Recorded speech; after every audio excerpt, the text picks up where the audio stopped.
Well, Dr. Asha, it's been a while. We haven't been seeing you around on your channel. Where have you been? What have you been up to?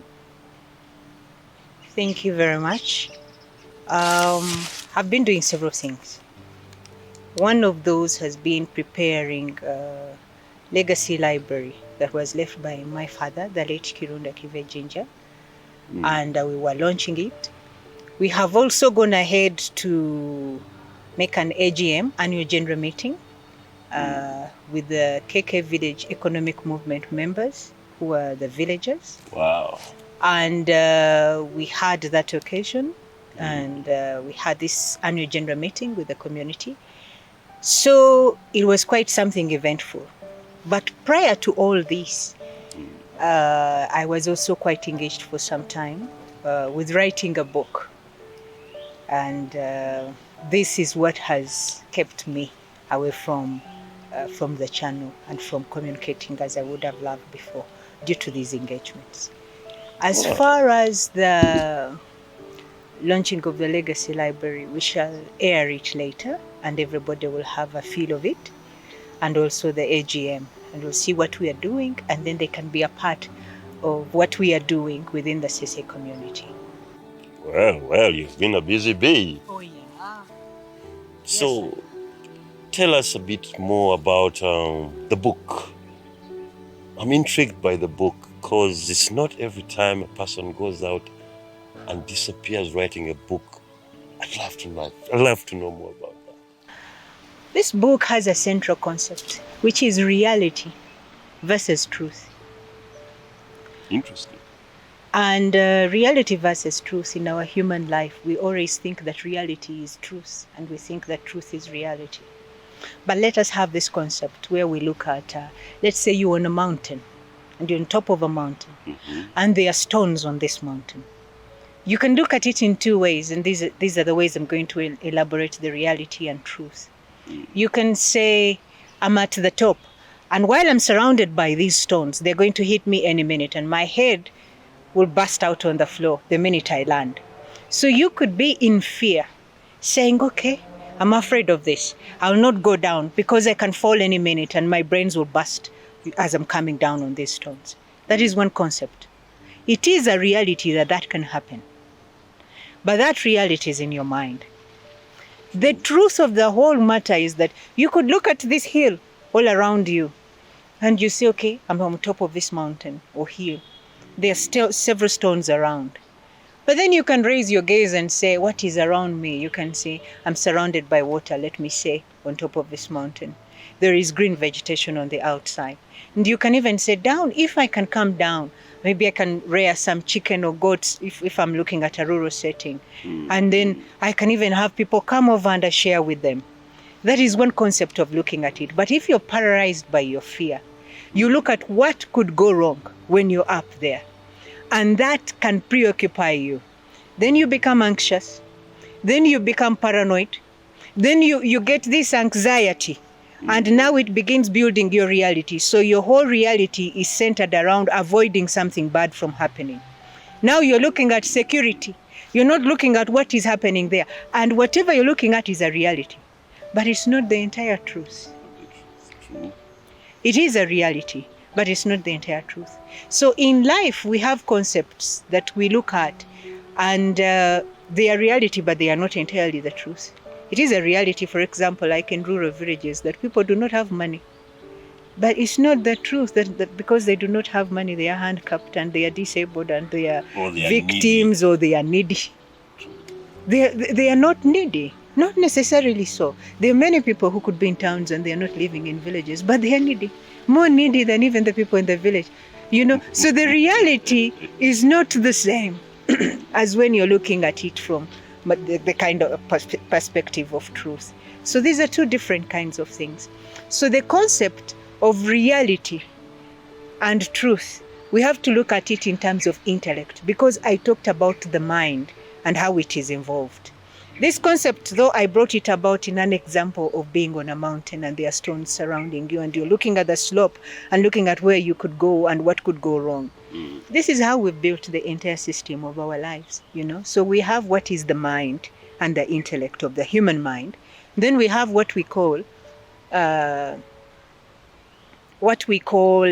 creative intelligence. These are two types of intelligence: the human mind and the creative intelligence. Creative intelligence is all about what is in nature, what is surrounding us, what is the science behind this. Then human intelligence is all about how do I secure myself under these circumstances that I'm looking in so that I create a safer environment. And the more you capitalize on this fear of creating a secure and safe environment, the more your creation will be. It will also grow because whatever you focus on will expand. So as you're going ahead with focusing on, okay, now I need to be secure. I'm on the mountain. Now what can I do? You'll begin to think this is not the only security threat I have that I can. Someone can appear from nowhere and get at me. So now you're going to think of, I need a house which has a perimeter wall and I'm caged in and I'm free. Now you're moving. 4 dogs. And 4 dogs. And I have all these alarm systems and cameras. We are still talking innovation, but motivated by fear. And then you begin saying, but while I'm in my house, someone can come and also get at me. So when you think someone can come and get at me, then you go like, okay, now I must have a gun which is going to protect me. Anyone shows up at my door uninvited, I should shoot them. But you have not identified who is even going to come. But now, because your motivation is stemming from the primal fear, of that human mind, and the human mind, works with fear and with a void, then you say, okay, let me do this. But if I am weak, a stronger person now will overtake me. So now you compete and you create everything that is supposed to show that I am actually big. You fear until fear becomes you. You even can say, what if there is another person who comes up and now takes me over? And you know what that means? That now you're going to create your own person who will not take you over, that you're going to control. And this is the trend of AI that we have today. And the AI, now you can control. Doesn't have any will except what you tell them to do. You have a remote, you can switch them off and off. So now you're like, let me create this kind of world that I'm creating. Okay? Now you even look and you say, now what can make me more secure? What if there is something I cannot get? Then you go like, let me create money. As you create money, you say, now with this tool of money, I'm going to be able to get everything that I want in my life.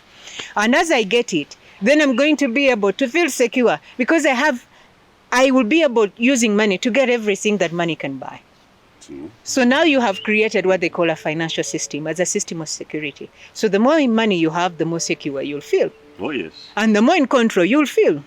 The more power you will feel you have, isn't it? But now you have created financial systems. I'm describing the world we are in today, but beginning from a very small kind of example going up. Now you go back to the creative intelligence. This is now about a part of an intellect where you simply observe and discover the wisdom behind what is. You're not creating anything. In this other system of where fear motivates the entire world, we are looking at what we call renaissance, which is a rebirth of knowledge. In other words, this renaissance, you're looking at creative intelligence and what it is. And you're using it to create your own knowledge, which you can control. Your own world, which you can control. Not the world you feel you cannot control. Always have that element of control. Because of the fear that is coming as a basic motivator of human behavior, character, personality, and is shaping an entire world view. So as we look at that, now we are looking at two types of the mind or intelligence: human intelligence and creative intelligence. Creative intelligence, we mean the natural flow of natural phenomenon. And the studying of these two somehow comes in line. But one is dealing with renaissance. This is the human mind. That means it creates its own kind of intelligence and world that it can control, away from the world that it cannot control. Whenever it finds something that is, it feels that because something is, it cannot be yours unless you possess it, then you can control it. So when you cannot control it, then you're insecure. So this kind of fear has kind of gotten to this society, and it's a kind of intelligence which is actually madness. How does that relate to perception in totality? Because the way a person sees something is perception. In which part of these two does perception come in? Now, perception is science. Or it is science? Everything that we perceive, and that is science, and that is what science is all about. Okay. But you perceive after you observe and you experiment. Okay? So now, what it means is that now we are talking about science as the intelligence that guides human behavior, but in what aspect? In as far as innovation is concerned and invention. But there are two types of science now. There is a science that is the human mind that is looking at innovation and invention. How do I innovate things that make me feel secure? How do I innovate things that make me feel I'm in control? Atomic bombs, nuclear, AI, all that is invention and innovation to make you feel secure. To make you feel in control. Okay? Safety at home, don't think too much, tell AI to do everything For you. That is the kind of feeling secure. You get, because there will never be a point where you do not know. And this not knowing is an insecurity. But there is another arm of science, which is natural science. Now you're observing the phenomenon of how it was created, or how everything was created by creation, which is the creative intelligence. What is the wisdom behind it? Now we have people like Isaac Newton. Isaac Newton was just a human being just like anybody else. His father died before he was born.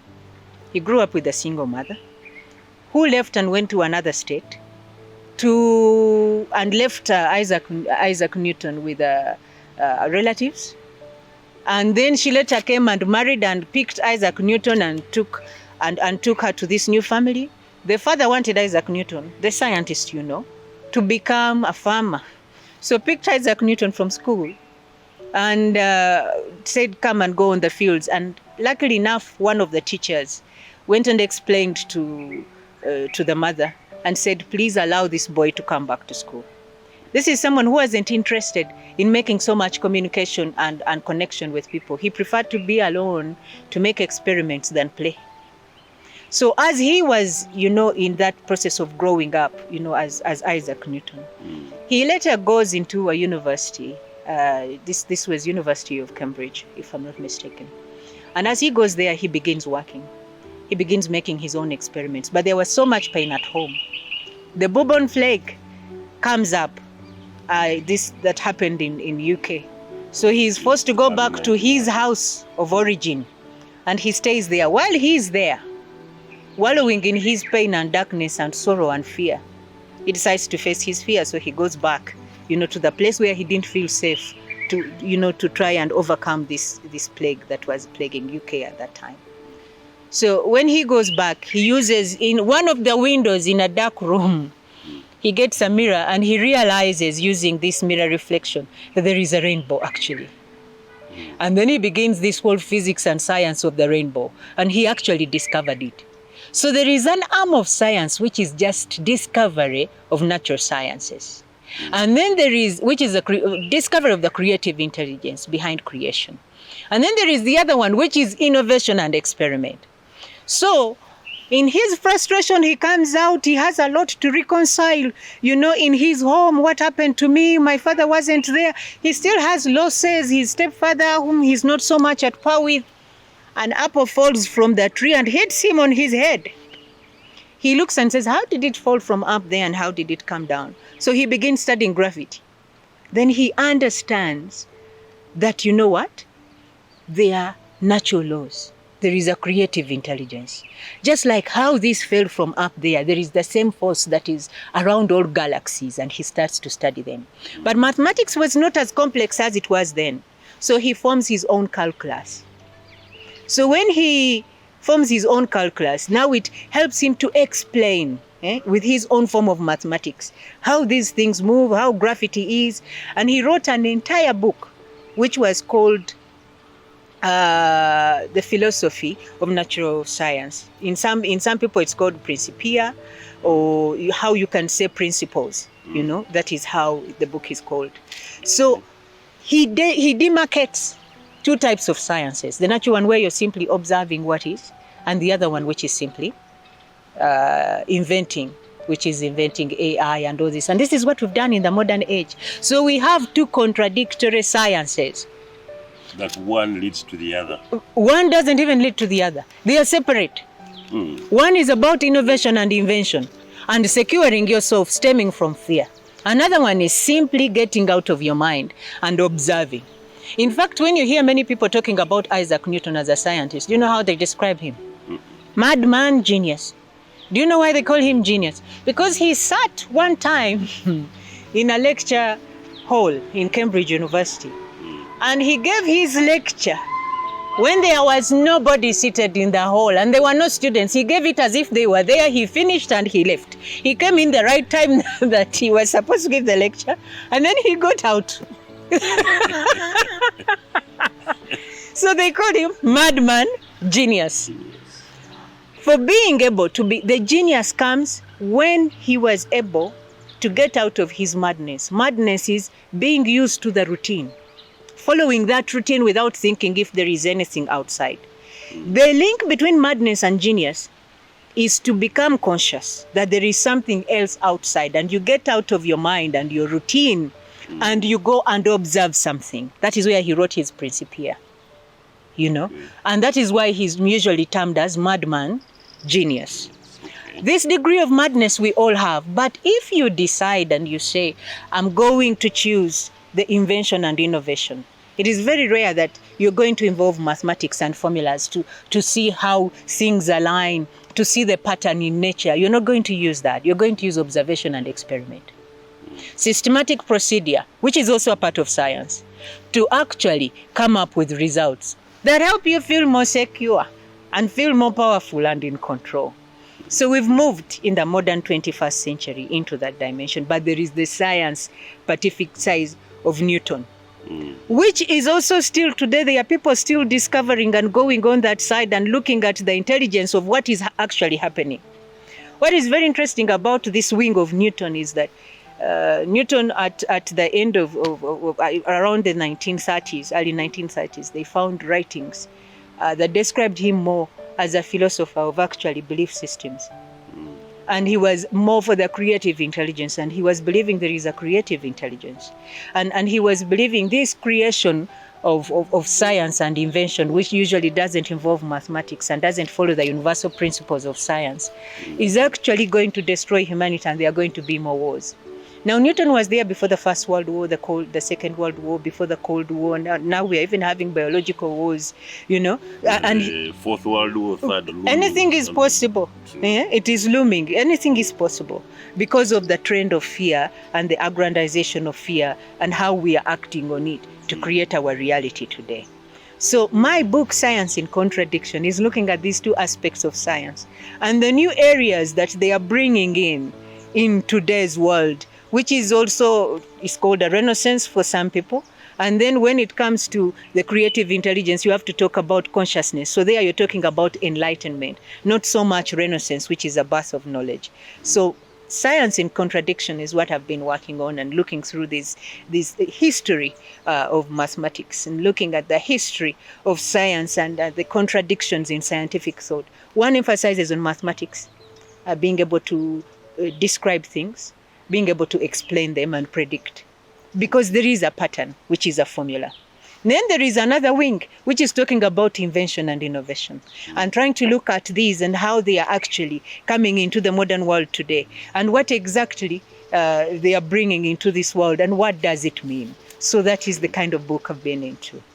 So, at the end of it all, after listening to this, I'm sure you have formulated a formula that is going to outline how these two can be put together and put to good use, but not waste.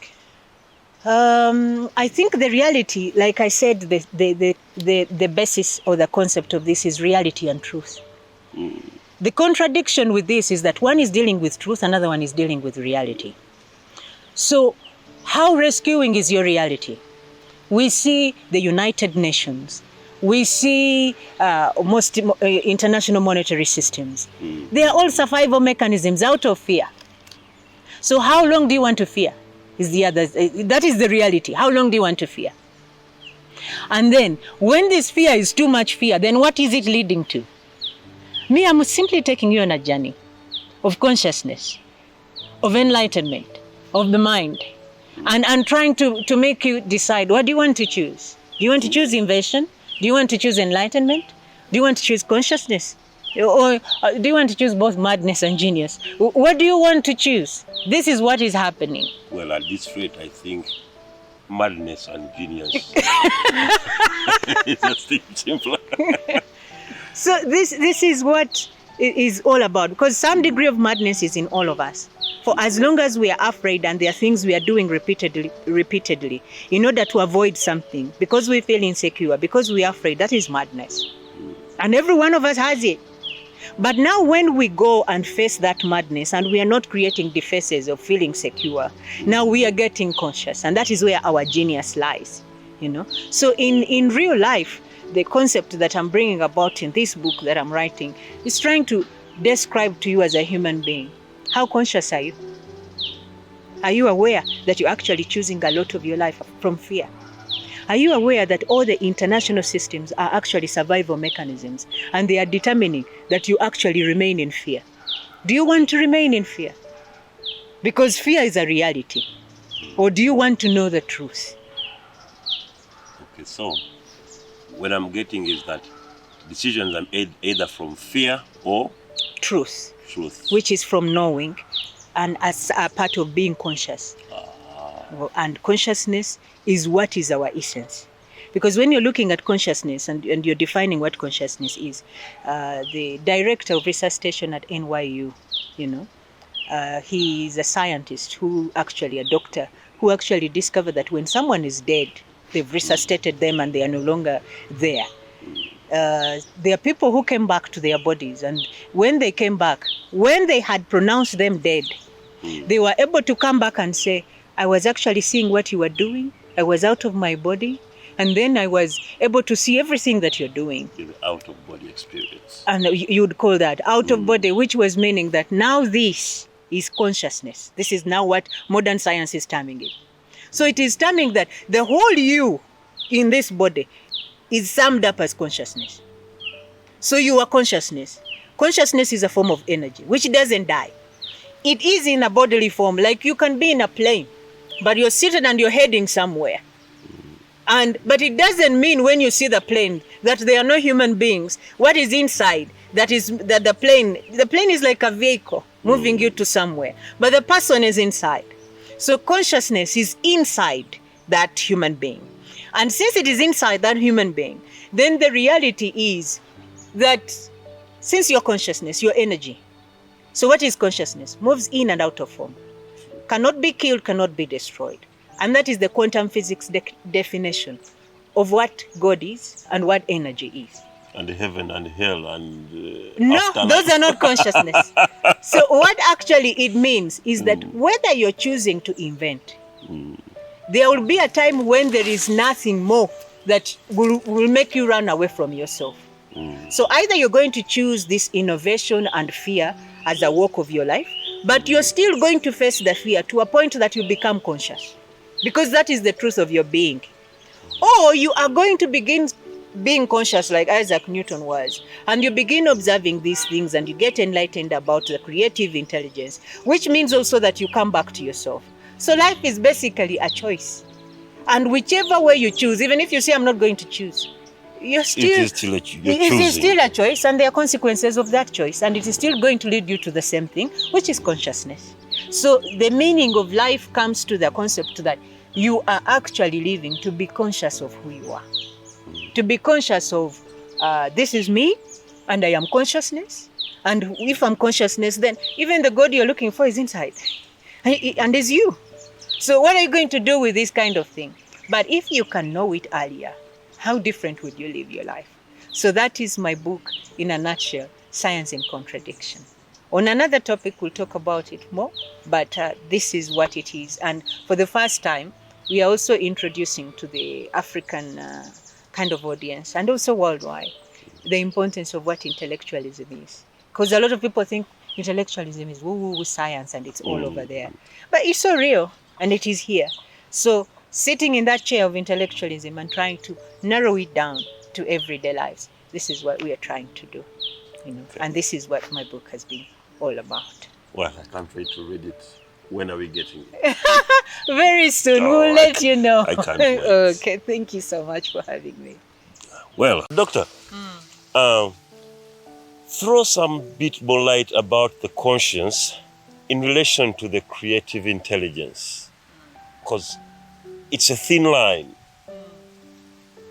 Throw more light on it, on the creative intelligence and human intelligence, and how the two interact, and which is which. Now, when we talk about the creative intelligence, we are looking at the intelligence behind all of creation, which has created a human being, the environment in which we live. When you see monkeys jumping, what benefit is that? Now, the creative intelligence on its own has what we call a sustenance and human survival system. But I can say where the human mind has a financial system and the invention of money as sources of security, the creative intelligence now has, in position of the financial system, it has an economic system of its own, of sustenance of a human life and a human being, which may not necessarily involve money, but this is how the economic system now moves.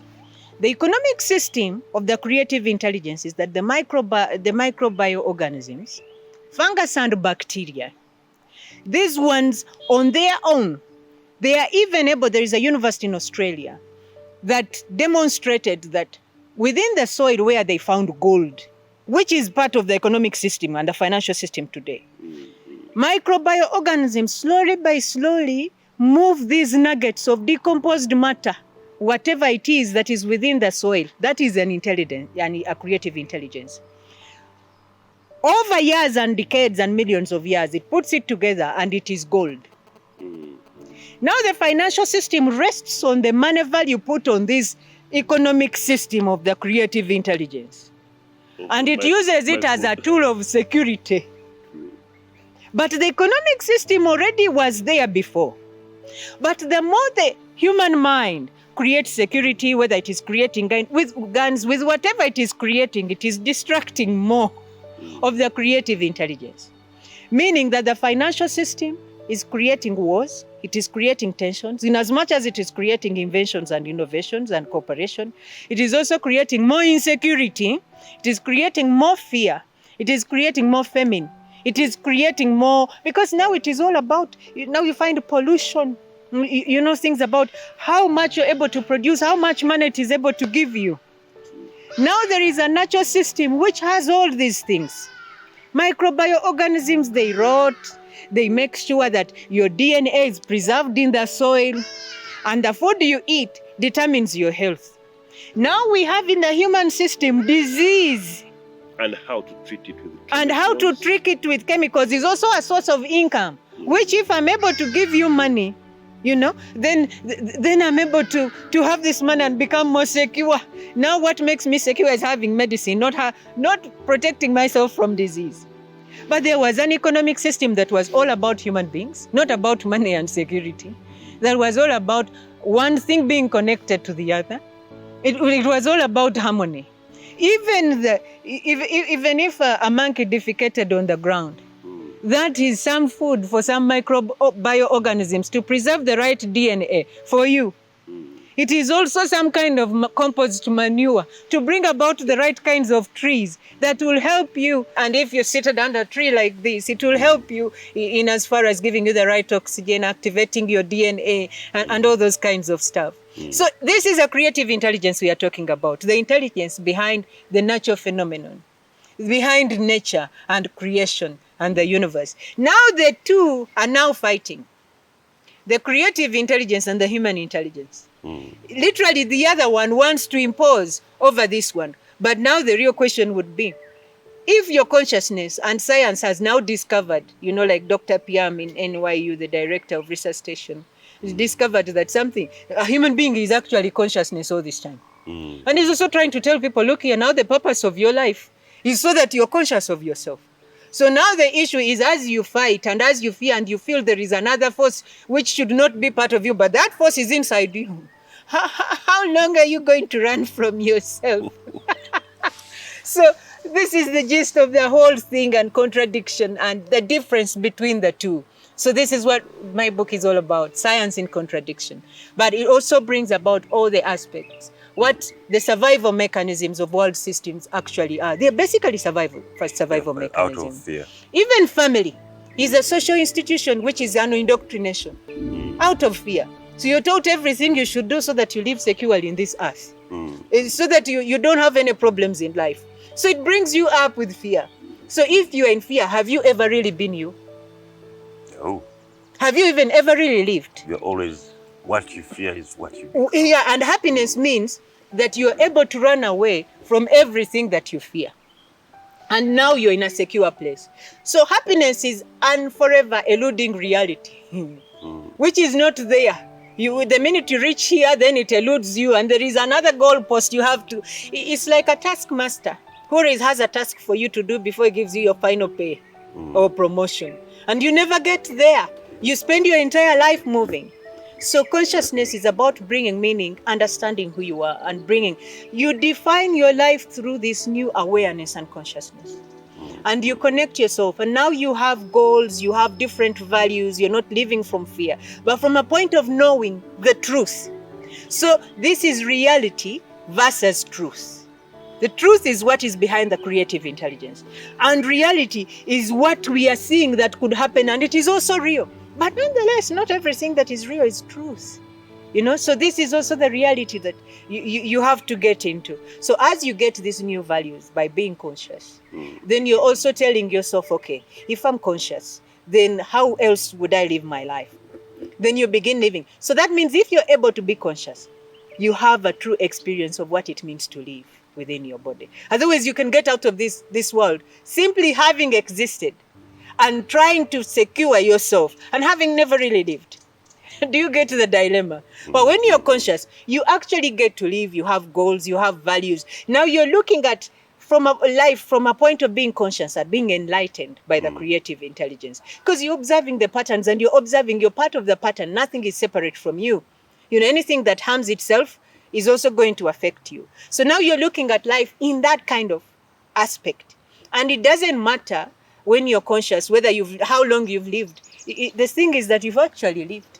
You've lived. Yeah. Whereas the other side, you haven't lived at all. It doesn't matter how long you live. You've survived everything, but you haven't lived. But you haven't lived. Finally, you've survived life. Yeah, you haven't lived. You haven't lived.